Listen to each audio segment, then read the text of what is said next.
जय हिंद दोस्तों, मैं हूं आपका दोस्त विजय राजभर और आप देख रहे हैं यूपी सच तक। दोस्तों आपसे बता दूं कि अभी हम लोग पहुंच चुके हैं वार्ड नंबर 13 इंदारा जिला पंचायत क्षेत्र में। और आज हमारे साथ हैं जितेंद्र कुमार गोयल जी, जो अभी वर्तमान जिला पंचायत सदस्य हैं। कल शाम को 5 बजे के करीब इनके ऊपर एक हमला हुआ और काफ़ी गंभीर रूप से घायल भी हुए। क्या कुछ कहानी है, आइए जितेंद्र कुमार गोयल जी हमारे साथ हैं, इनके घर पे आज हम लोग पहुँचे हैं और इनसे ही पूरी जानकारी लेते हैं। सबसे पहले स्वागत है सर यूपी सच तक में। बहुत बहुत धन्यवाद। सर कल की घटना को लेकर के क्या कहेंगे और कैसे घटना हुआ? देखिए, जो घटना है बहुत ही निंदनीय घटना है जी। और एक राजनीतिक व्यक्ति जो जिले की अहम पद, जिसको कहा जाता है कि जिले का प्रथम नागरिक होता है, वो इस तरह की घटना करे तो बड़ी शर्मनाक घटना है। क्योंकि वही आदमी जब ब्लॉक में ब्लॉक बोर्ड की बैठक हो रही थी और जब मैं ब्लॉक में जितने कार्य हुए हैं उन कार्यों का मैंने पर्दा खोलने लगा तो मेरी माइक को उन्होंने छीन लिया, उनके साथी आकर के केबिल को खींच लिए। तो अब इससे शर्मनाक क्या कहा जा सकता है। तो मैं मऊ से आ रहा था और डांडी से पहले जो पावर हाउस है, पावर हाउस के आसपास 4-6 लोग खड़े थे पहले से। और जैसे ही मुझको उन्होंने देखा, कोई ना कोई उनको लोकेशन दे रहा था मेरा कि मैं ये जा रहे हैं। जैसे ही मैं सामने से आ रहा था तो ये लोग अपनी बाइक को सीधा रोड पे खड़ा कर दिए। जब गोल्ड रोड पे गाड़ी मिली तो मैं बाइक होकर के दूसरे तरफ से निकलना चाहा साइड से, तो तब तक एक लड़का जाकर के मेरी गाड़ी को रोक दिया और फिर मैंने कहा कि बाबू हटो, हमको निकलने दो। इसी पर उसने कहा कि साले चमारिया, बहुत बड़े नेता बनते हो, और यही उसकी वर्डिंग थी। और तब तक पीछे से लोग, जो हाथ में उनके मोटे मोटे चरपाई का जो पार्टी होता है उस तरह के लकड़ी के औजार थे और स्टैम्प के जो स्टैम्प, क्रिकेट स्टैम्प का जो होता है वो था, उसे लगे लोग मारने। इसके बाद चूँकि जब चोट लगी तो मैं गिर गया, फिर गिर करके सड़क के किनारे चला गया, रोड से किनारे। वहाँ भी लोग मारे पीटे हैं और एक जोरदार मारे मेरे सर पर, लेकिन संजोग से मेरा हेलमेट गिरा नहीं था तो हेलमेट फट गया है, हेलमेट पर चोट लगी। और कितने लोग थे?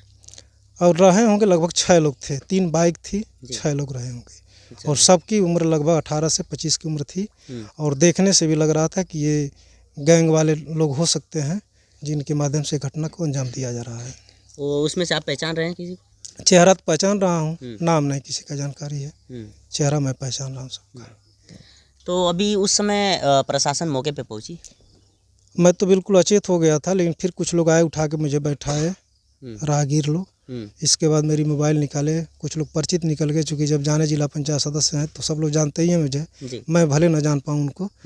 तो सब लोग बड़े अचंभित हुए। इसके बाद सहयोग के रूप में तुरंत मोबाइल निकाले, मोबाइल से 100 नंबर पर कॉल करवाया। इसके बाद 15-20 मिनट के बाद 100 नंबर आई, फिर उन्होंने अपने स्तर से बताया। तो फिर इसके बाद कम से कम घंटों बाद एसओ साहब पहुँचे मौके पर और इसके बाद काफ़ी भीड़ भी हो गई थी वहाँ पर।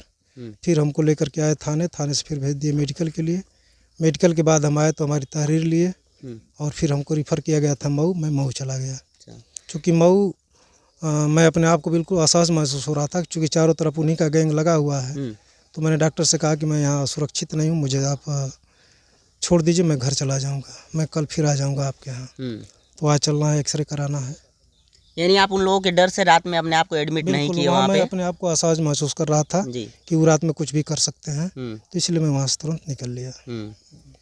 तो सर अभी देखा जाए तो मऊ जिला में 34 जिला पंचायत हैं, लेकिन आपके ऊपर टारगेट बनाया जा रहा है। एक बार आप बोल रहे हैं माइक भी छीना गया, इस बार हमला भी हुआ। आखिर इसमें राज क्या है? राज यही है कि देखिए, ये मनोज राय जब ब्लॉक प्रमुख थे तब भी इन्होंने घोटाला किया। जितने गरीबों को धन आता है उनके विकास कार्य में खर्च करने के लिए, तो ये केवल सब काम, जितना अब तक इनका काम है, सब फर्जी काम है। केवल पेमेंट हो जाता है कागज़ में दिखा करके, लेकिन मौके पर कुछ होता नहीं है। ब्लॉक में भी था 6 करोड़ का काम, उस पर मैंने कमेंट किया कि तमाम ऐसे खड़ंजे जिनको रिपेयर आपने करा दिया लेकिन मौका पर कुछ हुआ ही नहीं है, पेमेंट हो गया है। एक आपके बाड़ा में है प्रधान जी, उनके यहाँ काम हुआ है, वो खुद कराए हैं और उस पर पेमेंट क्षेत्र पंचायत से हो गया है। एक बाड़ा में है, यही स्थिति है। यही खुद देख लीजिए, ब्लॉक परिसर जो है, टाउन एरिया की ज़मीन है, उसमें 63 लाख रुपया खर्च कर दिया गया। इस तरह के तमाम उनके भ्रष्टाचार हैं। पूर्व में भी मैंने जांच करवाई थी, जिसमें कुछ लोगों पे FIR हुआ। मनोज राय के खिलाफ अभी कंटेम्प्ट चल रहा है। जिले की सदन में भी कुछ उनकी ऐसी अमर्यादित भाषा निकल के आई, जैसे उन्होंने कहा कि चोरी चमारी। सदन में आप बोल रहे हो, सदन का एक गरिमा होती है, और ये अमर्यादित शब्द चोरी चमारी शब्द कौन होता है? चोरी चकारी शब्द होता है। इस पर मैंने विरोध किया था, तो उनसे माफ़ी मंगवाया था।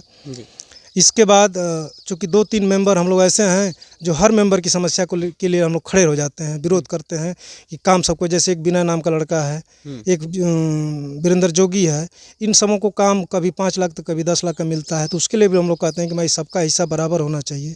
जो एक हिस्सा बट गया है कि 100% में 70% मेंबरों में बांटा जाएगा, 30% आपको दे दिया गया कि चलिए आपके पास तमाम हैंड्स है, कोई आएगा दबाव बनाएगा तो आप करा लीजिएगा। तो 70% में भी एक हिस्सा ले लेते हैं, 30% उनका हिस्सा बचा ही है, उसमें भी कटौती कर देते हैं तमाम मेंबरों के। एक रवि पासी नाम का लड़का है, उसको तो वो काम अब तक कोई नहीं करा पाया है, इस तरह की स्थिति है। तो इन सारी बातों को लेकर के हम लोग हमेशा सदन में बात दमदारी के साथ रखते हैं और ये उनको नागवार लगता है।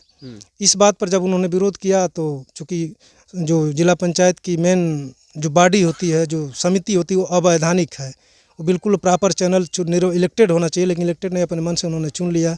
तो मैंने उसको लेके हाई कोर्ट में चैलेंज कर दिया। कोर्ट ने प्राइमा फेसा ये मान लिया कि नहीं, यह समिति जो अवैधानिक है। फिर काउंटर जा रहा है, उसमें फाइनल जजमेंट आना है, वो है। फिर इसके बाद इनका मेडिकल कॉलेज बना हुआ है, देख रहे हैं कि मेडिकल कॉलेज बिल्कुल नाले पे बना हुआ है, ना उसके लिए हॉस्टल है, ना कोई इस तरह की व्यवस्था है। जबकि कोई भी मेडिकल कॉलेज होता तो सारी व्यवस्थाएं उसके कैंपस में होना चाहिए। एक ही कैंपस में मेडिकल कॉलेज है, उसी कैंपस में BSS महाविद्यालय है, उसी कैंपस में बापू इंटर कॉलेज है, उसी कैंपस में जूनियर हाई स्कूल है।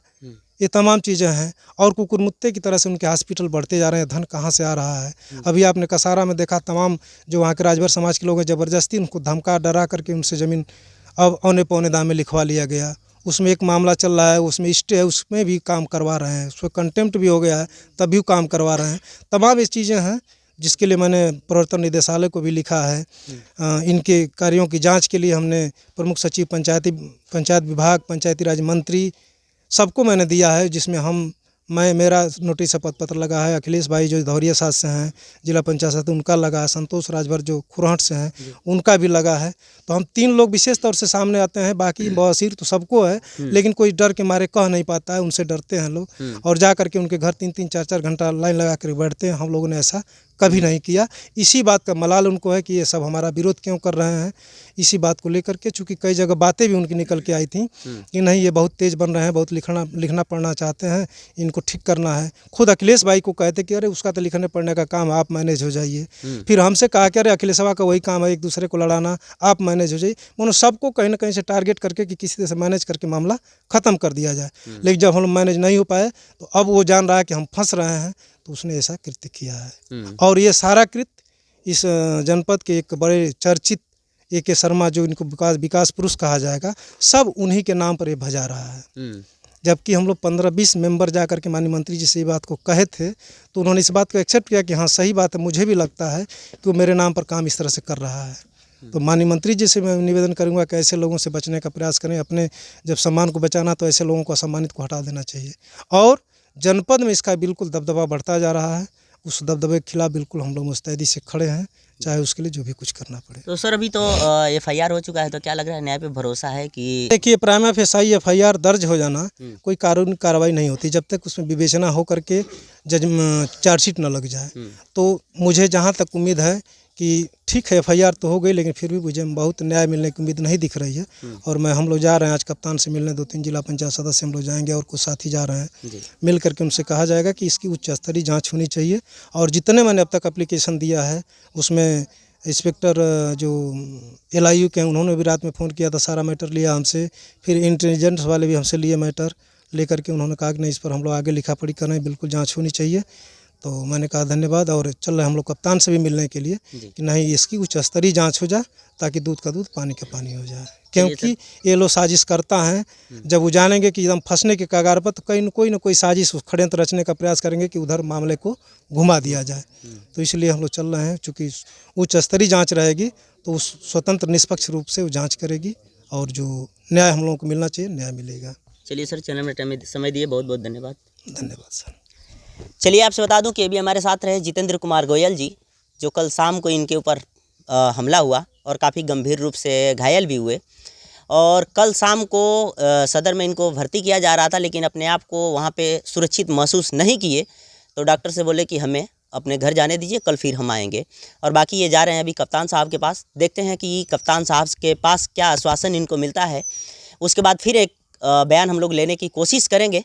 बाकी ये रही जितेंद्र कुमार गोयल जी का बयान। बाकी इनके बातों से आप कितना सहमत हैं? वीडियो अच्छा लगा हो चैनल को सब्सक्राइब करें, लाइक करें, शेयर करें। मिलते हैं किसी और वीडियो के साथ, तब तक के लिए जय हिंद।